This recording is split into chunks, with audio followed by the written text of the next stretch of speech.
کوئی نہیں ہے خدا اللہ کے سوا. انسان آزاد ہے. اور اسی لیے مدینہ کی ریاست میں وہ عرب جن کی کوئی حیثیت ہی نہیں تھی، اسی لا الہ الا اللہ کے اوپر دنیا کی امامت کی انہوں نے چند سالوں کے اندر. تو آج پاکستان جو بنا تھا ایک ہی نعرے پہ کہ پاکستان کا مطلب کیا اور میرا تیرا رشتہ کیا،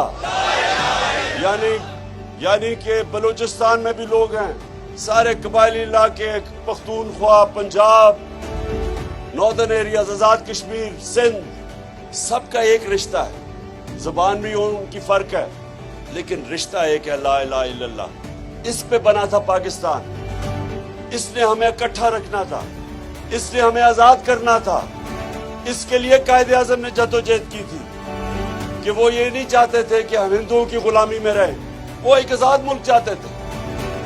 تو وہ یہ بھی نہیں چاہتے تھے کہ ہندوؤں کی غلامی سے نکل کے امریکنوں کی غلامی کریں ہم، یا یہ چوروں کی غلامی کریں.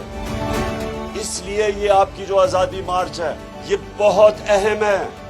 یہ تحریک پاکستان کے بعد اتنی اس ملک کے لیے اہم ہے تحریک حقیقی آزادی ان چوروں سے.